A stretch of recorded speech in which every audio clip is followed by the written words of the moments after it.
بسم الله الرحمن الرحيم.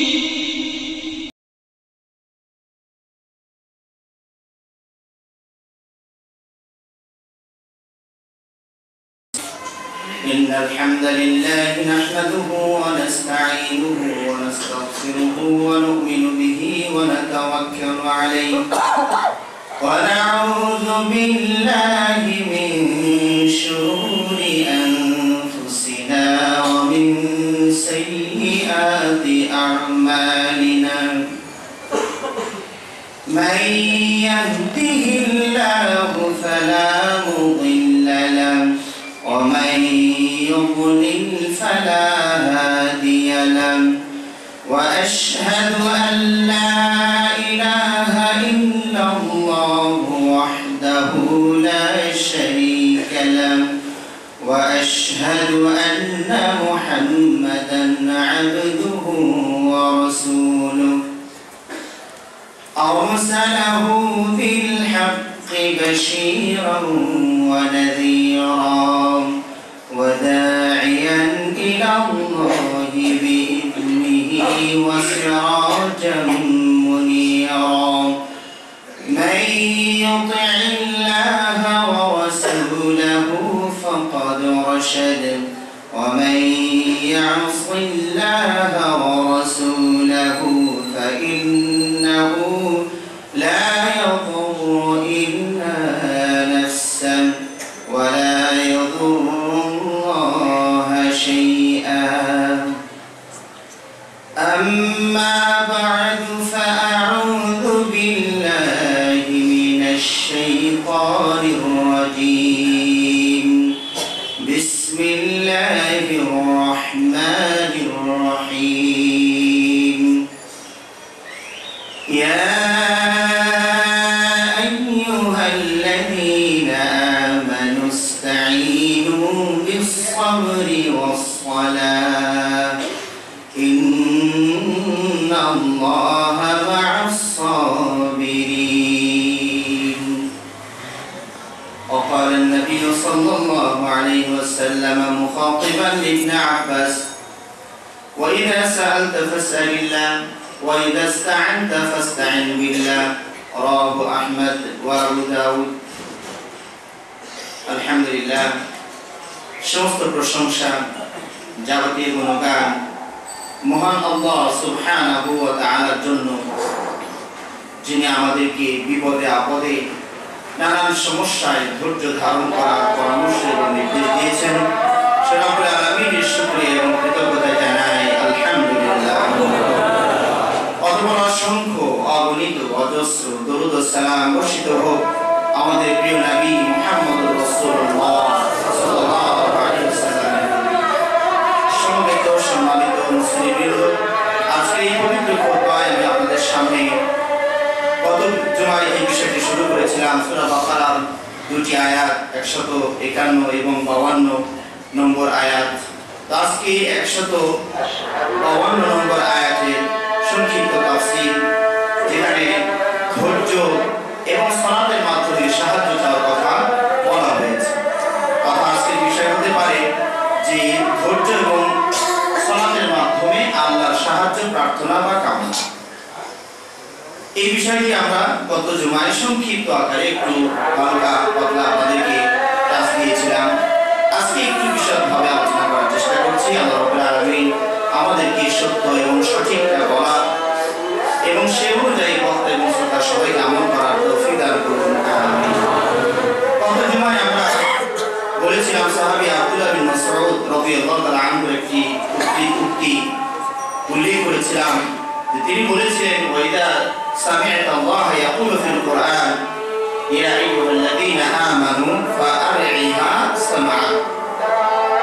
পবিত্র কোরআনে যখন তুমি দেখবে যে আল্লাহ সুবহানাহু ওয়া তাআলা সম্বোধন করছেন এই বলে যে হে ঈমানদারগণ, হে বিশ্বাসীরা, এইভাবে যদি আল্লাহ রাব্বুল আলামিন সম্বোধন করেন তাহলে তোমার কর্ণটা খাড়া করো, মনোযোগ দাও।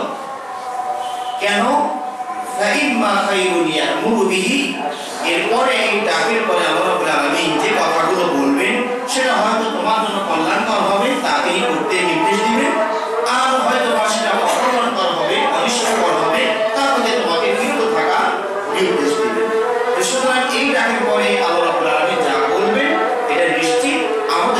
কল্যাণই বয়ে আনবে, অকল্যাণের সম্ভাবনা অনুপরিমাণও নেই।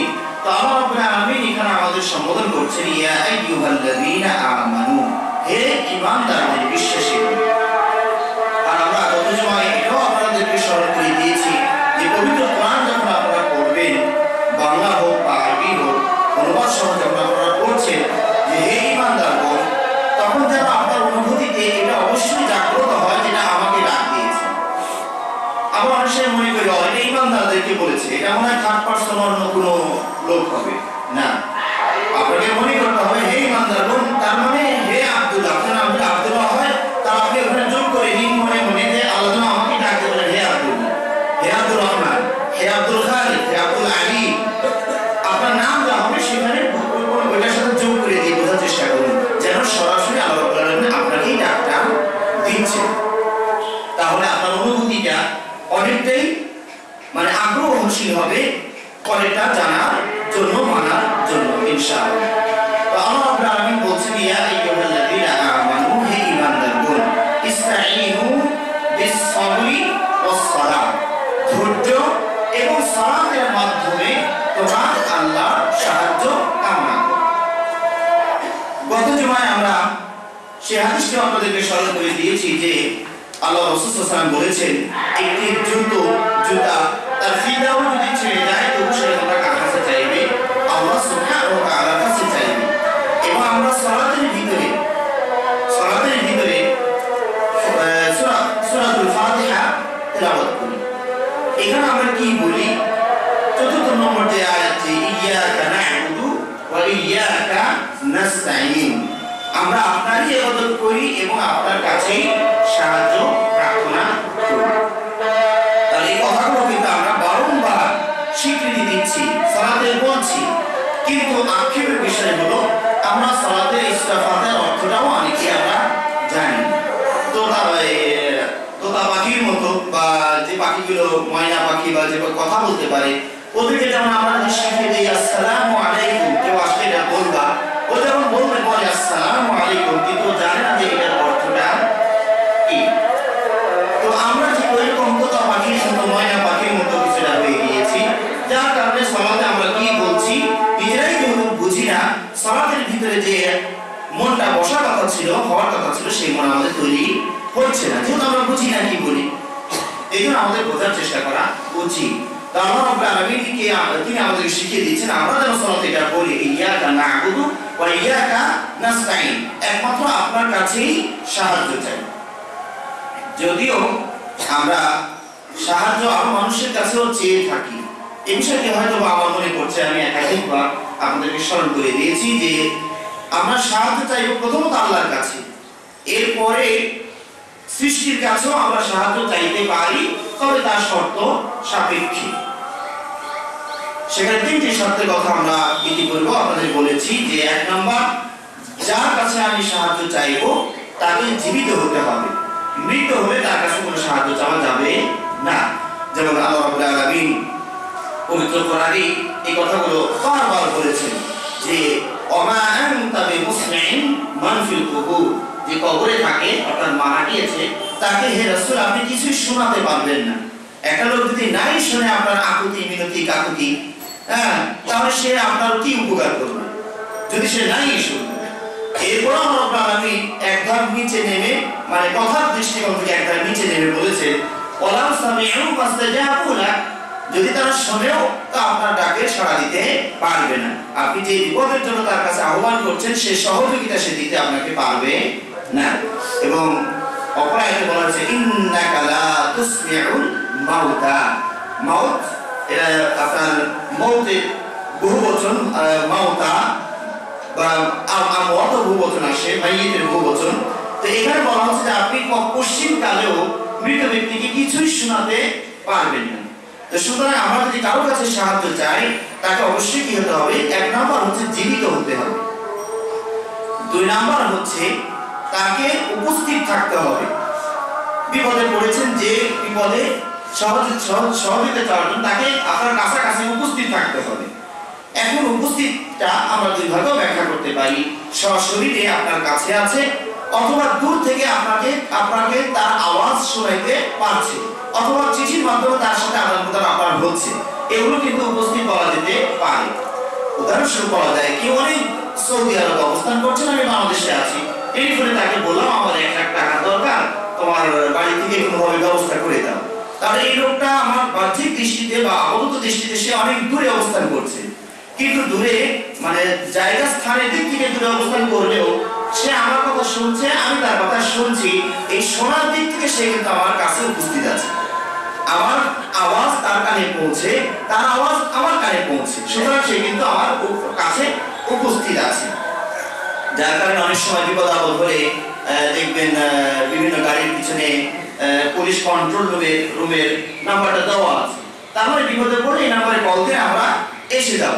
তাহলে এখন যদি বলি উপস্থিত মানে সরাসরি সামনে পুলিশ থাকতে হবে, তাহলে ডাক দেওয়া যাবে, মোবাইল ফোনে ডাক দেওয়া যাবে না, তাহলে কিন্তু আর এক বিপদ হবে। এখন ডাক দিয়েই বা কতটুকু উপকার হবে না হবে সেটা আল্লাহ ভালো জানে। রক্ষক যদি ভক্ষক হয় তাহলে যা হয় তা হতেও পারে। তো যেটা আমি বলছিলাম যে সাহায্য চাওয়ার জন্য যে উপস্থিত হওয়ার সংজ্ঞাটা আপনাকে বুঝতে হবে, সামনাসামনি উপস্থিত আছে, অথবা তিনি আপনাকে দেখছেন, আপনি তাকে দেখছেন, অথবা সে আপনার আওয়াজ শুনছে, আপনি তার আওয়াজ শুনছেন, সেটা 4 দেওয়ালের ভিতর থেকেই হোক আর যেমনি হোক। হ্যাঁ, এইখানে এটাও উপস্থিতের সংজ্ঞার ভিতরে এসে যায়। কিন্তু কবরে যে আছে সে কিন্তু আপনার কথা শুনবেই না, সে উপস্থিত কোনোভাবেই না, না দেখার দিক দিয়ে উপস্থিত আর না শোনার দিক দিয়ে উপস্থিত, সুতরাং তাদের কাছে কিছুই চাওয়া যাবে না।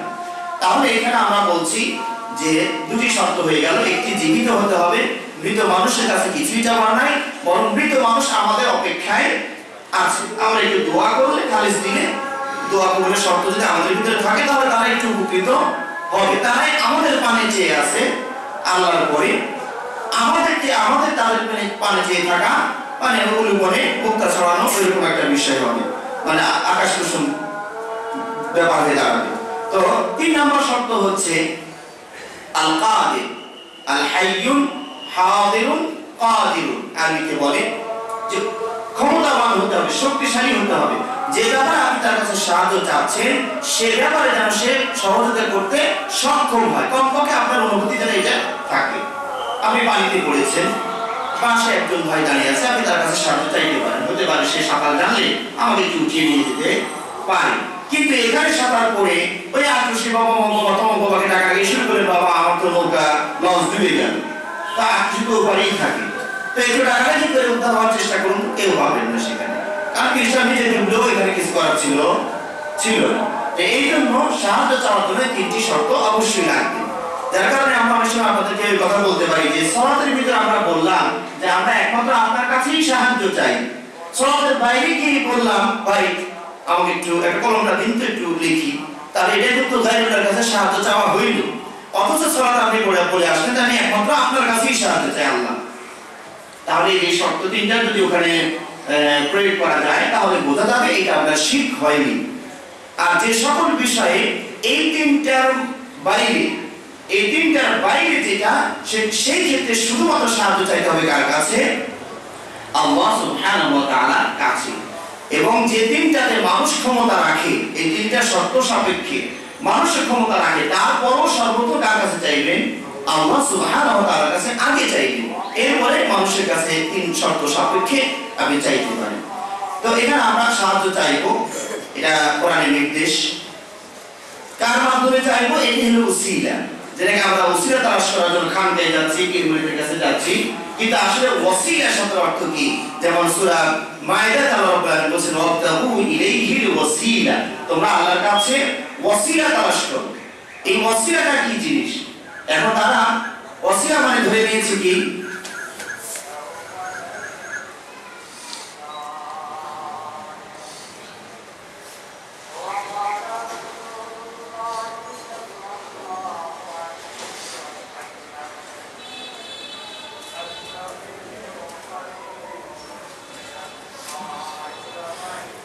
ওসিলা মানে তারা অনেকেই অনুবাদ করছেন যে এটা হলো পীর ধরা, কিন্তু আপনি যত তাফসীর আছে, নির্ভরযোগ্য যে তাফসীরগুলো আছে সেগুলো আপনি তন্ন করে খুঁজে দেখবেন, কোথাও এই অর্থ করা হয়নি। ওসিলা আরবি শব্দ, এর ব্যাখ্যা করা হয়েছে আল কুরবা, আরবি শব্দের আরবি অর্থ করা হয়েছে আল কুরবা।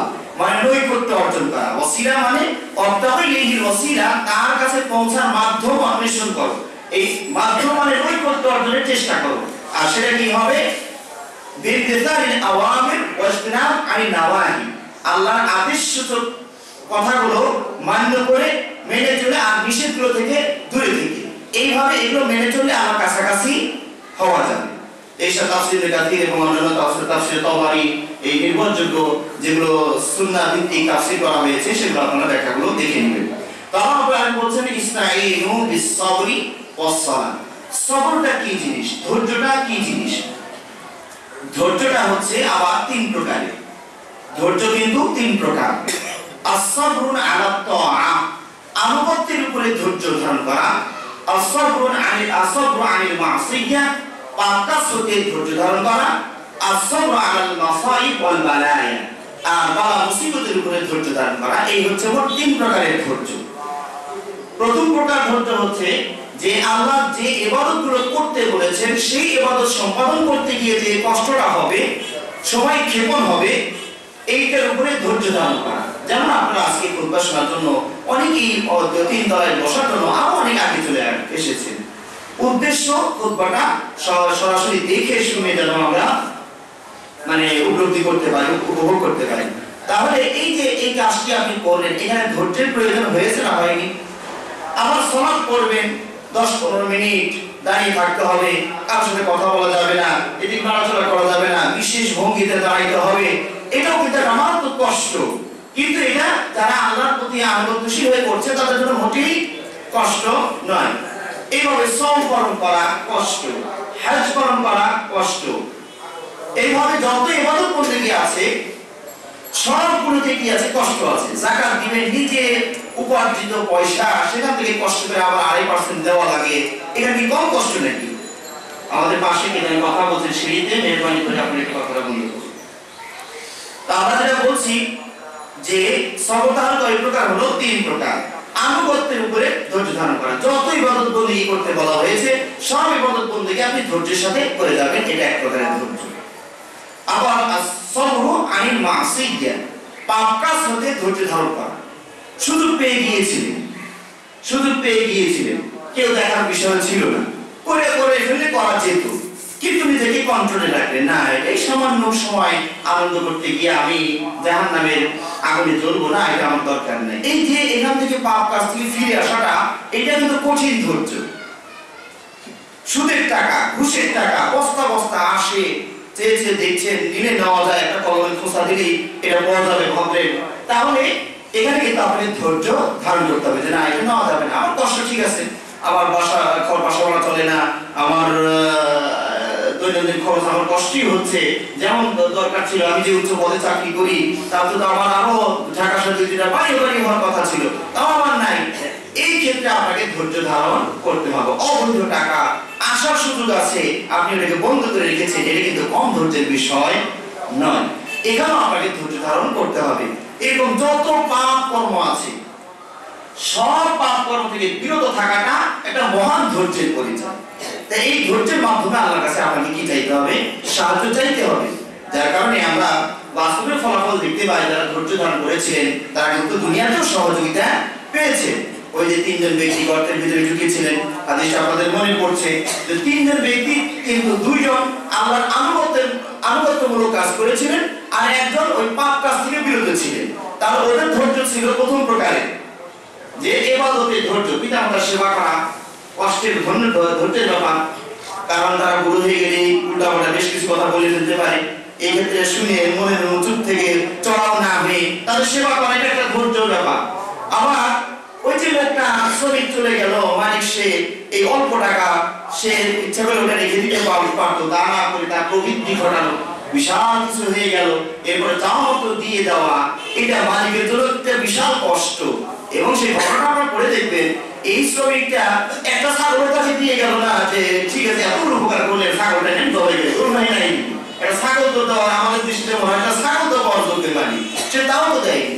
কিন্তু মালিক কিন্তু তার কানটা গড়া ঘাটটা কলাটা টেনে ধরে ওই নিয়ে সব নিয়ে যাবা, আমি কিছুই পাই না, কিছুই তিনি তো কিছুই বলেন, সব নিয়ে চলে গেল। নিচে এসে দেখলো, কারণ উনি তো ওনার কাছে পাওয়ার আশা করেনি, আকাশের যিনি আছেন ওনার কাছে পাওয়া আশা করেছিলেন।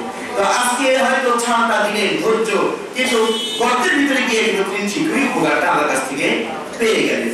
লিওয়াজহিল্লাহ, আল্লাহকে রাজি খুশি করার জন্য কাজ করলে এরকম ফায়দা আল্লাহ দিতে পারেন। তাহলে ধৈর্য ধারণ করলে দুনিয়াতেও ফলাফল পাওয়ার সম্ভাবনা আছে। আর একটি ধৈর্য হচ্ছে বালা মুসিবত, অর্থনৈতিক সংকট, রাজনৈতিক সংকট, দেশের সমস্যা ইত্যাদি ইত্যাদি, পারিবারিক সমস্যা, এরকম যত রকমের বাধা মুসিবত, হঠাৎ করে অ্যাক্সিডেন্ট হয়ে গেল, হঠাৎ করে বাবাটা চলে গেলেন, হঠাৎ করে পরিবারে 3-4 জন বছরের মধ্যে চলে গেল, এই যে বিষয়গুলো এগুলো বাধা মুসিবতের মতো হঠাৎ করে এসে যায়, এগুলোতে কি করতে হবে? একজন মুমিনকে ধৈর্য ধারণ করতে হবে। এবং ধৈর্যটা হবে প্রথম চোটে, প্রথম ধাক্কাতেই ধৈর্য হবে। কান্নাকাটি বকাঝকা করার পরে শেষে কোনো যা আসছিল কপালে হয়ে গেছে, তাকে ধৈর্য ধরতে হবে। এই ধৈর্যের কোনো দাম নেই। প্রথম চোটে প্রথম ধাক্কাতেই আপনাকে ধৈর্য ধারণ করতে হবে। হ্যাঁ, যেখানে যেটা অনুমতি নাই, লাফালাফি করা, বুক ফাটা, চিল্লাচিল্লি করা, উচ্চস্বরে কান্নাকাটি করা, এগুলো করার পরে ধৈর্য তো সবাই ধরে। আমরা তো যাদের বাবা মারা গেছেন এখন তারা কাঁদেন না, দাদা মারা গেছেন এখন তারা কাঁদেন না, তাহলে এই ধৈর্য তো মেয়ে মানুষও পারে, এই ধৈর্য তো মেয়ে মানুষও পারবে। কিন্তু যখন মারা গেলেন, যখন বিপদ এসে গেল, ওই মুহূর্তে মানে ধৈর্য ধারণ করা, শরীরের উপরে বহাল থাকা, এইটা হলো কষ্টের বিষয়। তো এই জন্য আল্লাহ বলছেন আসর ইনদা সাদমাতিল উলা, প্রথম ধাক্কাতেই ধৈর্য ধারণ করতে হবে। আর মুমিনের বিষয়টা আশ্চর্যজনক। আল্লাহ রাসূল বলেছেন আজাবান লি আমরিল মুমিন, মুমিনের বিষয়টি অত্যন্ত আশ্চর্যজনক। ইন আসাবাহু সাররা ফাসাবা, ইন আসাবাহু দাররা ফাসাবা, আবার ইন আসাবাহু সাররা ফাশাকা ফাকানা খায়রান লাহু। যদি তার সে ভালো অবস্থানে থাকে তাহলে আল্লাহ শুকরিয়া আদায় করবে, সেটা তার জন্য কল্যাণকর। আর যদি কোনো কারণে বালা মুসিবতে পরীক্ষায় পড়ে যায় তাহলে সে ধৈর্য ধারণ করবে, সেটাও তার জন্য কল্যাণকর। ধৈর্য ধারণকারীও জান্নাতে যাবে, শুকরকারী কৃতজ্ঞ আদায়কারীও জান্নাতে যাবে। তাহলে দুই অবস্থাতে আমরা সরকারি কল্যাণের ভিতরে থাকতে পারি। তাহলে ধৈর্যের মাধ্যমে আমাদেরকে কি করতে হবে? আল্লাহর সাহায্য কামনা করতে হবে। এটা একটা মাধ্যম, আল্লাহর কাছাকাছি হওয়ার একটা মাধ্যম ধৈর্য ধরা। আরেকটি হচ্ছে সালাত, সালাতের মাধ্যমে আল্লাহর কাছে কি করতে হবে? সাহায্য সহযোগিতা চাইতে হবে। এই দুটো নির্দেশ আপনি পালন করলে আপনি যা চেয়েছেন তা পেয়েও যেতে পারেন অথবা নাও পেতে পারেন, কিন্তু আপনার দায়িত্ব হলো কি এই বিধানটা মেনে চলা, সাহায্য চাওয়া, ধৈর্য ধারণ করা।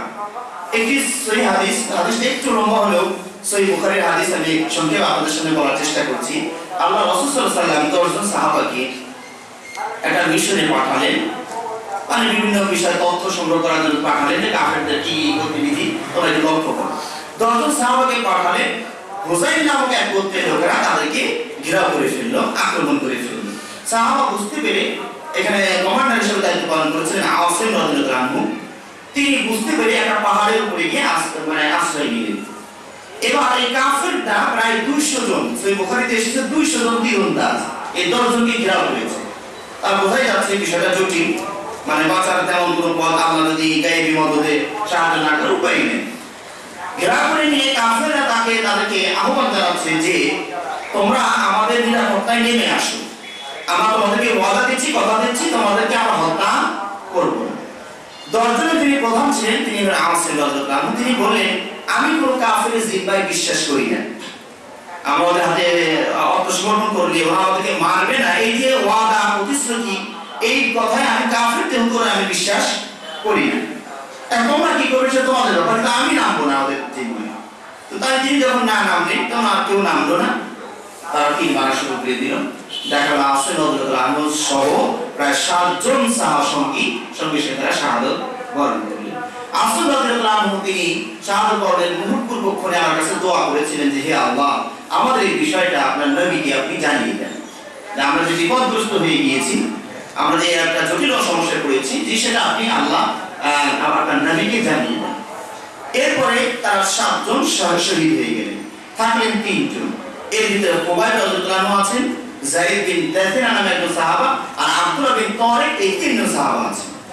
তারা দেখলেন যে যেহেতু নিরুপায় 7 জনই চলে গেলেন, তো আমরা 3 জন, ওরা 3 জন কাফেরদের প্রতিশ্রুতি অনুযায়ী নেমে আসা। তারা নেমে আসা মাত্রই সাহাবাদের ধনুক তো বুঝতে পারছেন, তীর নিক্ষেপের যন্ত্র যেটা ধনুক, সাহাবাদের ধনুকে তিনজনের রশিটা খুলে তাদেরকে পিঠ মোড়া দিয়ে বাঁধলেন। এই তিনজন সাহাবা, একজন ছিলেন আব্দুল্লাহ বিন তারিক, তিনি বললেন হাদিহি হাদিহি হাদা আউয়ালুল গাদরি, এটা প্রথম গাদ্দাই। কারণ আমরা তিনজন, তারা 200 জন, এখানে বাঁধার কি দরকার আছে? বাঁধার কোনো বিষয় ছিল না।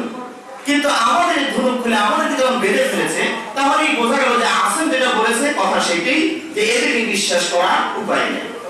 তিনি যখন এটা দেখলেন আমাদেরকে পিঠ মোড়া দিয়ে বাঁধলো, 200 জন মানুষ তিনজনকে নিয়ে যাবে, আমাদের ইচ্ছা করে তো তিন ধনুকটা কেড়ে নিয়ে খালি হাতে স্বাভাবিকভাবে যেতে দিতে পারতো, তা না করে পিঠ মোড়া দিয়ে তাদের ধনুকের রশিতে পিঠ মোড়া দিয়ে বেঁধেছে। এই আব্দুল্লাহ বিন তারিক সাহাবী বললেন হাদা আউয়ালুল গাদরি, এটা হলো প্রথম গাদ্দাই। এরপরে যে কি করবে সেটা বোঝাই গেছে, কাজে আমি আর তোমাদের সাথে নেই, তোমাদের সাথে যাবো না, আমার জন্য ওই ভাইদের মাঝে আদর্শ রয়েছে। তাহলে তিনি কি বলতে চাচ্ছিলেন? আমাদের 7 ভাই শহীদ হয়েছেন, আমার জন্য ওখানেই আদর্শ আছে, তার মানে আমি শাহাদাত শহীদ হতে চাই, কিন্তু তোমাদের সাথে গাদ্দারদের সাথে আমি আর যেতে চাই না। তারা হিংসা করলো, জোর করে নিয়ে যাওয়ার চেষ্টা করলো, কোনোভাবেই তাকে নিতে পারলো না, শেষে তাকেও হত্যা করে ফেলল। তারপরে 2 জন, খুবাইব আর যায়েদ বিন তারিক, এদেরকে নিয়ে গিয়ে এই গোত্রের লোকেরা মক্কাবাসীদের কাছে বিক্রি করে দিল। আর খুবাইব রাদিয়াল্লাহু আনহু কিনে নিল কারা? বদর যুদ্ধে উনি যাকে হত্যা করেছিলেন তার ছেলেরা কিনে নিয়ে গেল। এবার অবস্থাটা বুঝুন, অবস্থাটা কেমন হবে। খুবাইব রাদিয়াল্লাহু আনহু কিনে নিয়ে গেল কারা? তার যাদের বাবাকে হত্যা করা হয়েছিল, হারিস নামে বদর যুদ্ধের এক কাফিরকে খুবাইব হত্যা করেছিলেন, তার ছেলেরা বাবার ঘাতককে কিনে নিল। এবার বন্দী করে রেখেছে ঘরের ভিতরে। আল্লাহ যেদিন হত্যার প্ল্যান হয়ে গেল, আজকে তারা হত্যা করে ফেলবে, এই সময় খুবাইব রাদিয়াল্লাহু আনহু বুঝতে পেরে হারিসের মেয়ের কাছ থেকে একটা খুর চেয়ে নিলেন, ব্লেড জাতীয় খুর তাকে চেয়ে নিলেন, তিনি পরিষ্কার পরিচ্ছন্ন হবেন, যেহেতু আজকে চলে যেতে হবে আল্লাহর কাছে, এই অবস্থায় কেমনে যাবেন, তো তিনি তার খুর চেয়ে নিলেন। মেয়েটার খুরটা দিয়েছে। এই মেয়েটার অজান্তেই তার একটা কোলের শিশু কেমনে ওই খুবাইবের কাছে চলে গিয়েছে। খুবাইবের হাতে ধারালো অস্ত্র, খুব। আর যারা তাকে মেরে ফেলবে তাদেরই কন্যা ছেলে সন্তান খুবাইবের রানের উপরে বসে আছে। এই দৃশ্যটা দেখে ওই মেয়েটা মানে ও তো ভয় পেয়ে গেছে, ও তো মরবে, আমার ছেলেটাকে মেরে ফেলবে তাহলে, কারণ আসামির যার হাতে যদি আমার ছেলে পড়ে তাহলে অবস্থাটা কি হয়? মেয়েটা পরিষ্কার হয়ে গিয়েছে। এবার খুবাইব বুঝতে পেরেছে যে মেয়েটা খুব পেরেশান আছে, আমি ওকে মেরে ফেলবো, এই জন্য খুব পেরেশানে আছে। তখন তিনি তাকে আশ্বস্ত করে বলেছেন, কি তুমি কি ভয় পাচ্ছ যে আমি তোমার মেয়েকে মেরে ফেলবো? না আল্লাহ শপথ, আমি তা করবো না, তুমি ভয় পেও না, আমি মেরে ফেলবো না। হ্যাঁ, এরপরে ছেলেটাকে ছেড়ে দিলেন, ছেলেটা চলে গেল। অথচ উনি জানছেন নিশ্চিত আমাকে আজকে মেরে ফেলা হবে, তাদের হাতের মুঠোয় পেয়েও তিনি ছেড়ে দিলেন।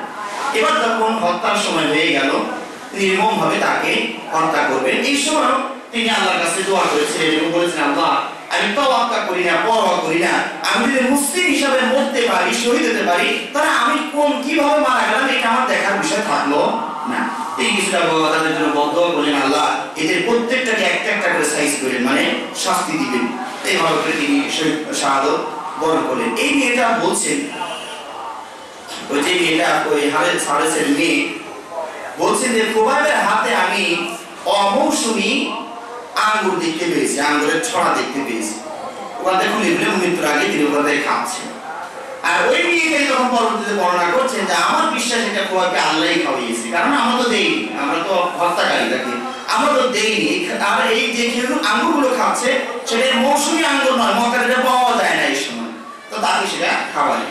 কিন্তু খাওয়ার পরে শাহাদত বরণ করলেন। মক্কার কাফেররা জানতে পারলো যে আসিম সে অমুক জায়গায় নিহত হয়ে পড়ে আছে।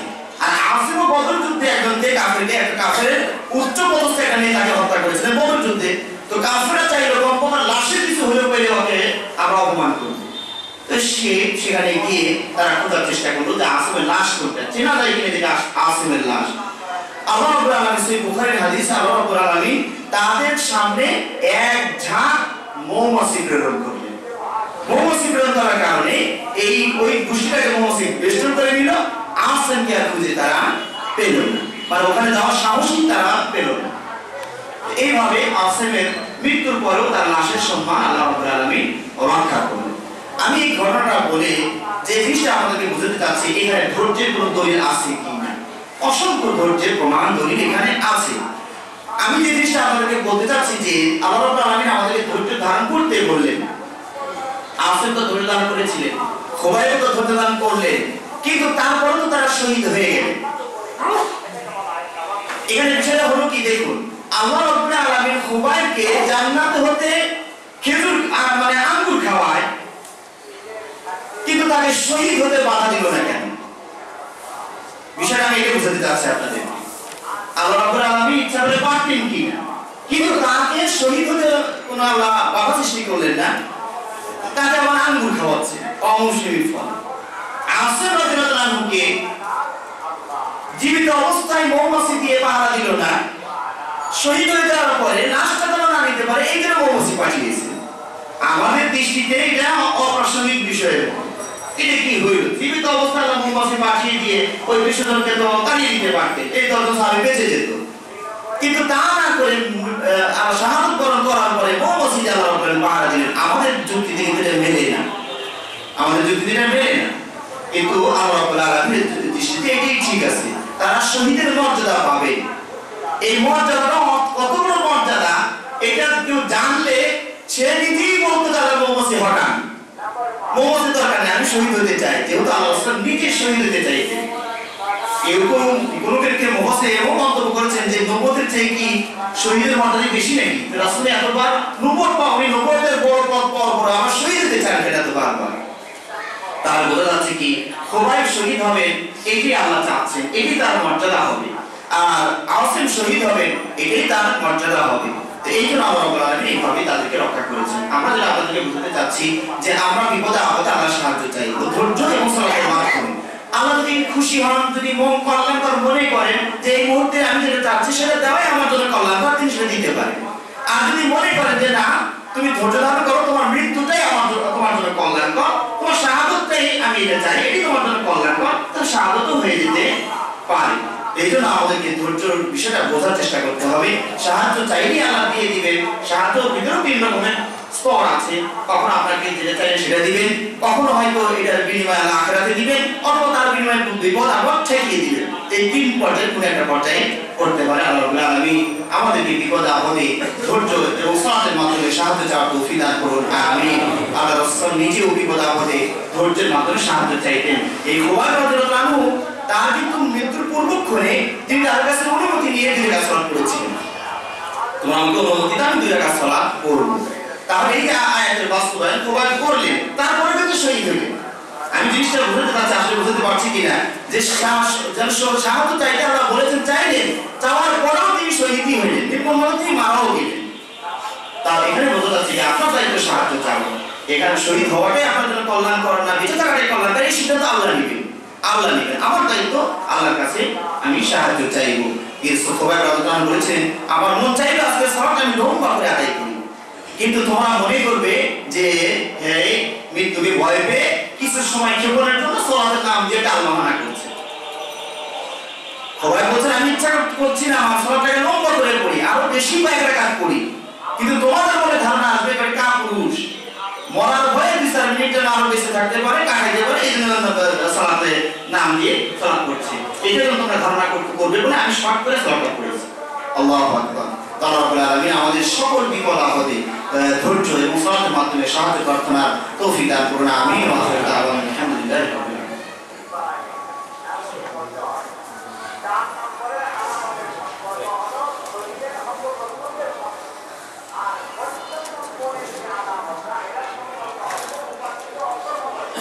إن الحمد لله وحده والصلاة والسلام على من لا نبي بعده وعلى آله وأصحابه ومن تبعهم بإحسان إلى يوم الدين. أما بعد، فإن خير الحديث كتاب الله وخير الهدي هدي محمد صلى الله عليه وسلم وشر الأمور محدثاتها وكل محدثة بدعة وكل بدعة ضلالة وكل ضلالة في النار. عباد الله رحمكم الله، إن الله يأمر بأمر بالمعروف والنهي وقال في محكم تنزيله إن الله وملائكته يصلون على النبي يا أيها الذين آمنوا صلوا عليه وسلموا تسليما. اللهم صل على محمد وعلى آل محمد كما صليت على إبراهيم وعلى آل إبراهيم إنك حميد مجيد.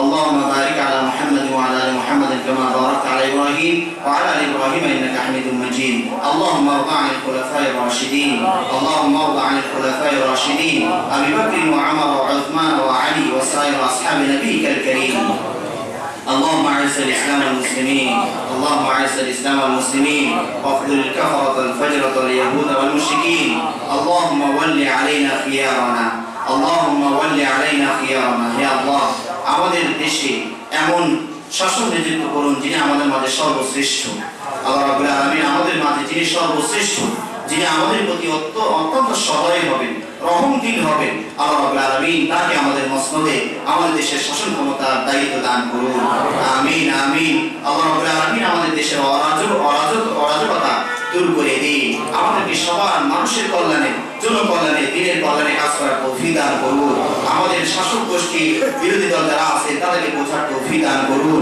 আল্লাহ রাব্বুল আলামিন তাদের মাঝে এক সমতা বিধান করে দিন এইভাবে মারামারি কাটাকাটি করে শুধু দেশের ক্ষতি হবে অন্যরা খুশি হবে আমরা মারামারি করলে অন্যরা খুশি হবে ফায়দা নেওয়ার চেষ্টা করবে ও রাষ্ট্র একজনের পক্ষ নেবে ও রাষ্ট্রের পক্ষ নেবে এই মাঝখান থেকে ফায়দা লুটবে অন্যরা এই জিনিসটা বোঝার তৌফিক দেন আল্লাহ আমাদের শাসক গোষ্ঠী যারা আছেন এবং তার অন্যরা যারা আছেন মেধাবী রাষ্ট্র পরিচালনায় যারা দক্ষ তাদেরকে বোঝার তৌফিক দান করুন আল্লাহ রাব্বুল আলামিন ব্যবসা বাণিজ্য অনেকে ধস নেমেছে আল্লাহ রাব্বুল আলামিন যারা হালাল পন্থায় রুজি রোজগারের চেষ্টা করছেন রব্বুল আলামিন তাদের রিজিকে বরকত দিয়ে দিন আল্লাহ রাব্বুল আলামিন যারা হালাল পন্থায় রুজি রোজগার করার আপ্রাণ চেষ্টা করে যাচ্ছেন রব্বুল আলামিন তাদের রিজিকে বরকত দিয়ে দিন আল্লাহ রাব্বুল আলামিন যারা হালাল পন্থায় রুজি রোজগারের চেষ্টা করছে আল্লাহ রাব্বুল আলামিন তাদের রিজিকে বরকত দিয়ে দিন আমিন সুম্মা আমিন সুবহান রাব্বিকা রাব্বিল ইজ্জাতি আম্মা ইয়াসিফুন ওয়া সালামুন আলাল মুরসালিন ওয়ালহামদুলিল্লাহি রাব্বিল আলামিন